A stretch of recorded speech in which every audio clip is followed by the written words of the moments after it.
Hello everyone, let's cover my previous trades, and now I would want to look at a bit different stock, which is Goldman Sachs. Well, those of you who are young and not into markets for that many years and only know about tech companies, I have to tell you a little context. Goldman Sachs is one of the premier investment banks and was like gold standard in investing since in corporate finance, investment banking and in trading since at least 80s, when it made its reputation as one of the most able professionals, and in trading circles working for Goldman Sachs was like the best thing what you could do in the 80s, 90s and early 2000s, and it kept that reputation for a long time. But here's the thing, it actually went public only in late 90s, so before that we don't have any information on their stock because it wasn't traded, and it traded only that, and it did all kinds of things,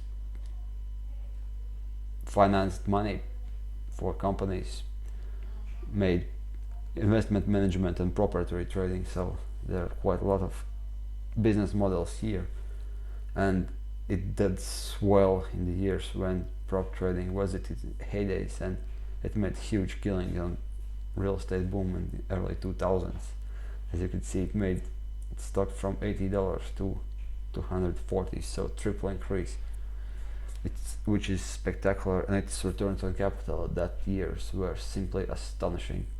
And then of course crisis of 2008 hit every bank in the harshest way possible, so it fell from 2090 2040 to about $50. Yes, it was because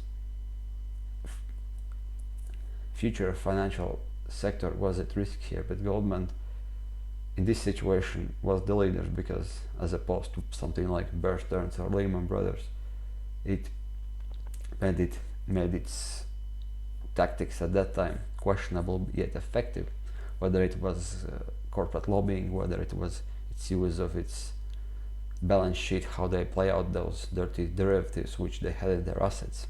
They did it very well, and then its stock skyrocketed from $50 to 180, so it almost got to previous highs just a couple of months later. This is spectacular because many companies have to do years to do what they did, but still harsher regulations and quite sentiment against financial companies made them very unpopular, so they actually quite rapidly lose their value and actually went nowhere in next years. Because why? Because regulation was very harsh on investment banks in general.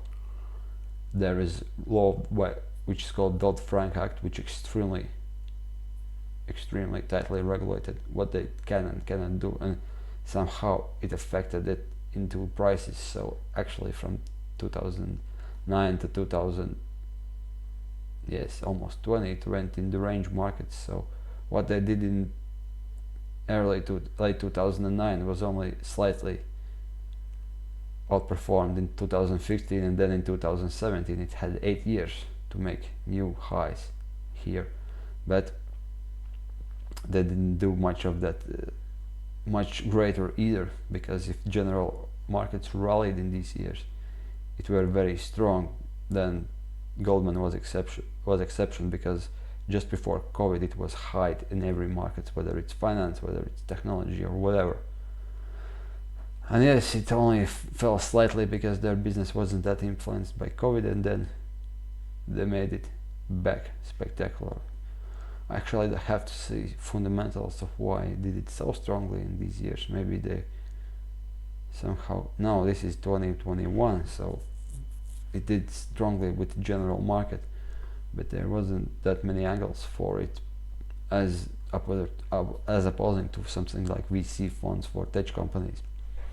So it was aligned with the rest of the markets here, and basically that's what there was.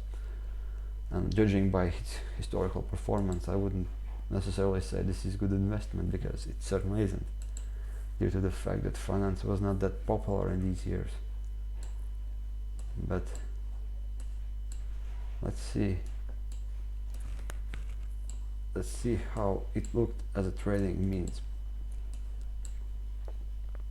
Okay, start from 2015. Let's see, couple of short trends one small uptrend, but this is good uptrend, then continued by flat markets, also one small uptrend here, but so only from 16 to 18, one decent trade, and then two decent short trades in 2019, and then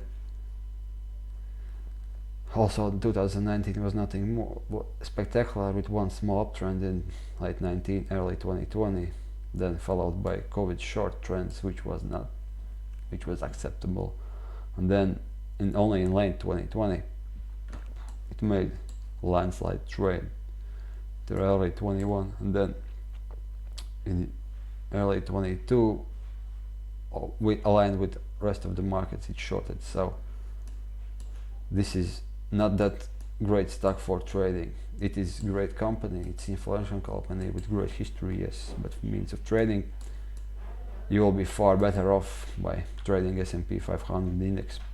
And if you want to invest in it, I wouldn't say that it was best investment. It certainly wasn't better than broader markets. So here's the thing, similarly as it was in Exxon, great company, great future, great market influence, but is it great for trading? Not necessarily. You will be far better trading index funds. And that's the thing, you know how, if you trade stocks, you have to know how to separate them. So with that said, stay tuned and wait for my next video. Bye.